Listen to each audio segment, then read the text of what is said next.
Recently, another industry giant in China has reported layoffs, and the signs of foreign capital withdrawal are becoming more and more obvious. Volkswagen China is planning to lay off hundreds of employees in phases. Nokia will also lay off nearly 2,000 employees in China. Fortunately, foreign companies are relatively conscientious about compensation for layoffs compared with most domestic companies. In the current situation, stock traders have just been trapped, and working people are on the road to being laid off one after another. It's not easy to have a stable income. Do you still dare to take out a loan to buy a house? It's reported that Nokia laid off 2,000 employees in Greater China, accounting for about 1/5 of its total employees. This is part of Nokia's plan to cut 14,000 employees announced last year. According to Nokia's 2023 report, the company has approximately 10,400 employees in Greater China. Now that the Chinese government is implementing policies to stimulate domestic demand, Nokia's layoffs indicate that it's rapidly reducing its business in China. It also reflects changes in China's investment environment, especially in the technology and communication fields. Many comments say that Nokia's competitiveness in China has declined. However, it's worth noting that the main reason is not technical problems, but the impact of a series of national security policies implemented by China. Moreover, Nokia's core business capabilities are still very strong. Nokia suddenly laid off 2,000 employees in China. Currently, it has about 10,000 employees in the country. Many people think that Nokia has gone bankrupt, but in fact, it was just the mobile phone division and other core businesses that were sold to Microsoft in 2013. Currently, there are about 80,000 people around the world. Its global patents in the field of telecommunications have always ranked second.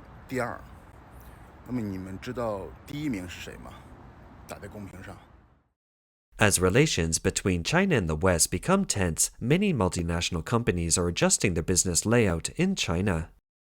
The Wall Street Journal recently reported that McKenzie, a well-known American consulting firm, is making large-scale adjustments to its China business and is expected to lay off about 500 people, accounting for about 1/3 of its total employees in mainland China.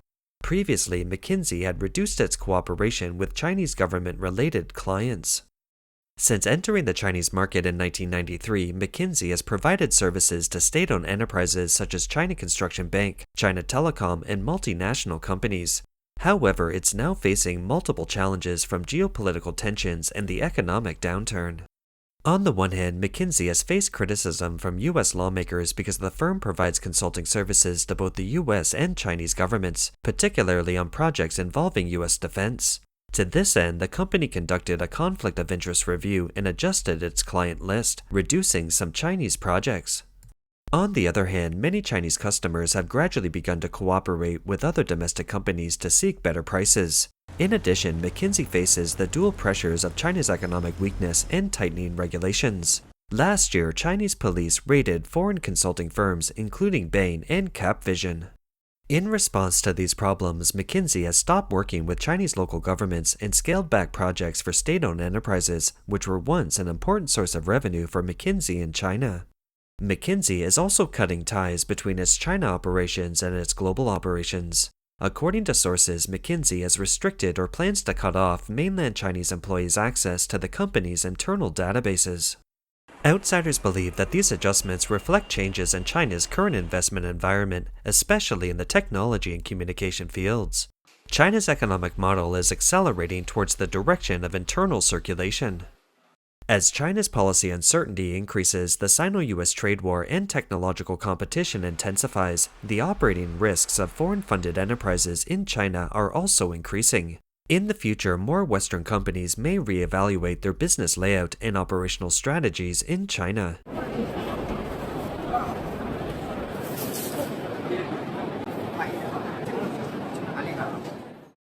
In addition, the Canton Fair also provides another perspective. The 136th China Import and Export Fair kicked off on October 15th. Official reports said the Canton Fair attracted 250,000 overseas buyers from 203 countries. However, analysts believe this alone will be difficult to reverse the trend of reduced export orders and slowing exports in China's manufacturing industry. Moreover, some netizens pointed out that this year's Canton Fair had a significantly reduced number of visitors. There was no such popular scene as in previous years. Many visitors came in casually and had no particularly strong purchasing intentions. Scalper tickets that were sold for 1,000 yuan each last year have become relatively cheaper this year, indicating the market situation is indeed not as ideal as in previous years. Factors such as geopolitical tensions, Sino-US trade frictions, and economic slowdown have prevented many European and American buyers from participating as actively as in previous years. At the same time, the situation in the Middle East was turbulent, and the war further affected the procurement demand in this market.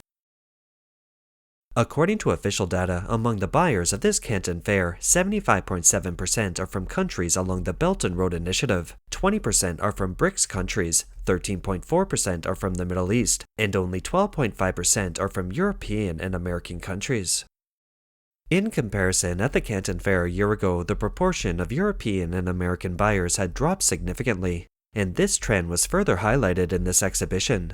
Some exhibitors said that the number of buyers from developed countries has significantly decreased, and more buyers are from Russia, India, and Middle Eastern countries, which makes exhibitors focusing on high-end products face greater price pressure. Meanwhile, China's export data also showed signs of weakness. According to data released by the General Administration of Customs of China, export growth in September was only 2.4% year-on-year, far lower than the 8.7% in August and the lowest growth rate since April.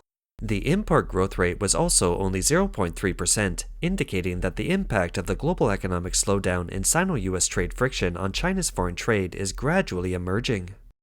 Although Chinese officials attribute this to short-term fluctuations in the international economic environment, the outside world is generally pessimistic about China's foreign trade prospects. Expert analysts believe that as the European and American supply chains are reorganized and the de-sinicization trend accelerates, more and more Western companies and buyers are gradually turning to other regions such as Southeast Asia.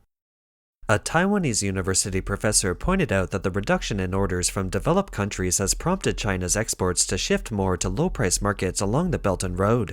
However, the purchasing power of these markets is limited, and some countries have reservations about dumping low-priced Chinese goods, fearing its impact on their own industries. In addition, the short-chain trend of international supply chains is also weakening the status of China's manufacturing industry.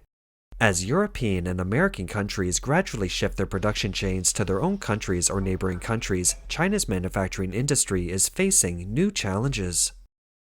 For example, China's electric vehicle industry was once a highlight of exports, but the EU recently announced plans to impose a 35% tariff on Chinese electric vehicles, further reducing the export space for this industry. At the same time, some Chinese companies have moved production lines to countries such as Vietnam to avoid high tariffs in Europe and the US. The retail side of the US market also reflects changes in China's foreign trade. More and more products are no longer labeled made in China, but come from Vietnam, Indonesia, and other places. This shows that the global supply chain restructuring has gradually taken shape and will be difficult to reverse in the short term. While cooperation with foreign companies is not going smoothly, the situation of Chinese domestic companies is not ideal either. Recently, news about Hikvision laying off thousands of employees has attracted widespread attention. Hikvision is considered to have a background as a state-owned enterprise and is a leader in the security industry. It surprises many people that such an enterprise has begun to lay off employees. The company stated that this is not a large-scale layoff. After all, Hikvision has about 60,000 employees. More than 1,000 people were laid off at this time, accounting for less than 2% of the total number of employees. This layoff reflects economic pressure and reveals the actual situation of state-owned enterprises in market competition. Despite this, the outside world's interpretation of the scale of this layoff is still relatively negative. Analysts believe that behind the layoffs are changes in the overall industry environment. The construction of smart cities in China has been gradually completed, and the market demand for security equipment such as cameras is also becoming saturated. Coupled with a downturn in the real estate market and local financial constraints, the once booming security industry is now facing the problem of reduced orders. Although Hikvision has proposed a goal of revenue exceeding $100 billion in 2020, due to US sanctions, it is unable to enter the markets of developed countries such as Europe and the US. Now it can only compete with many domestic rivals, and price wars have also squeezed profitability. In essence, regional R&D exists to respond to personalized market demands. However, in the current economic downturn, the high cost of customized services no longer meets the profitability needs of enterprises. Therefore, Hikvision's elimination of these regional R&D centers has also become an inevitable choice to cut costs.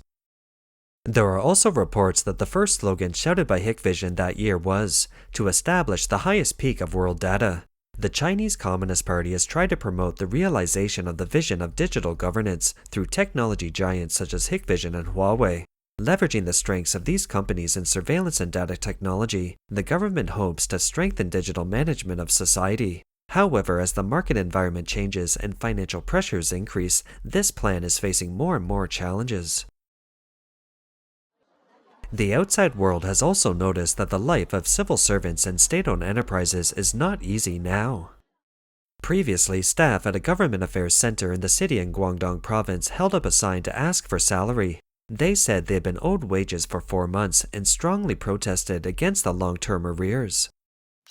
Recently, an article attracted widespread attention on the Chinese social media WeChat.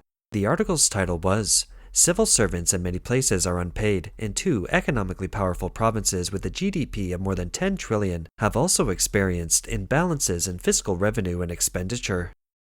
The article mentioned that friends in Nanjing, one of China's relatively wealthy cities, complained that due to the unstable local debt problem, Nanjing's fiscal target last year was to try to ensure 6 months' salary payment.